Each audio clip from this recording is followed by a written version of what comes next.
Tiffin centre స్టైల్లో ఇడ్లీ పిండితో పునుగులు వేస్తారు కదా, భలే టేస్టీగా ఉంటాయి. పైన క్రిస్పీగా లోపల సాఫ్ట్గా పునుగులు అయితే చాలా బాగుంటాయి. ఇవి స్నాక్స్గా కాకుండా టిఫిన్గానే తింటారు కదా. టిఫిన్ సెంటర్ స్టైల్లో ఇలా చేసేద్దాము. ఎలా చేయాలో చూసేద్దాం రండి. నేనైతే ఒక సోల మినపప్పు తీసుకున్నాను. ఇది 250 గ్రామ్స్ పడుతుంది. దీంతో ఒక కప్పు వేసుకుని చూపిస్తున్న విధంగా కడిగేసి నీళ్ళు పోసి నానబెట్టేసుకుని మళ్ళీ ఒక స్పూన్ మెంతులు కూడా యాడ్ చేసుకుని మునిగేంత వరకు నీళ్ళు పోసుకుని 4 గంటలు నానబెట్టుకోండి. 2 సార్లు ఇడ్లీ రవ్వ కూడా తీసుకుని మునిగేంత వరకు నీళ్ళు పోసి ఒకసారి కడిగేసి నానబెట్టేసేయండి. తర్వాత అరగంట నానితే సరిపోతుంది. తర్వాత పిండేసి బౌల్లోకి తీసుకుని మినపప్పు కూడా మంచిగా మిక్సీ పట్టేసుకోండి.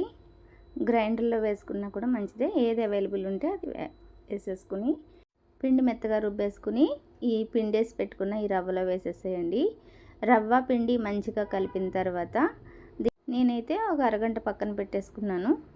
అరగంట పక్కన పెట్టేసిన తర్వాత చూపిస్తున్న విధంగా దీంట్లోంచి సగం పిండి తీసేసుకుని దీంట్లోకి మైదా యాడ్ చేసుకుంటున్నాను. మీరు కావాలంటే గోధుమ పిండి కూడా యాడ్ చేసుకోవచ్చు.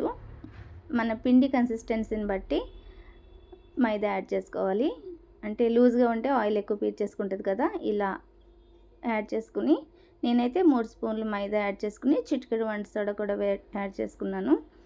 దీన్ని ఓవర్ నైట్ పక్కన పెట్టేసుకోండి.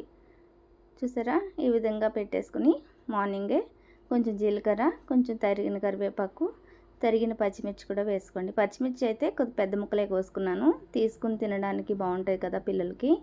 చిన్న ముక్కలు అనుకో నోరు మండుతుందని ఏడుస్తారు. ఈ పిండి అంతా ఒకసారి ఇలాగా బాగా బీట్ చేసుకుని మనకి నచ్చిన సైజులో పునుగులు వేసుకోవడమే.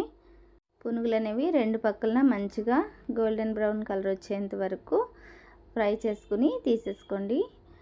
మనకి నచ్చిన చట్నీతో, పల్లీ చట్నీతో అయినా కొబ్బరి చట్నీతో అయినా తింటే చాలా బాగుంటాయి.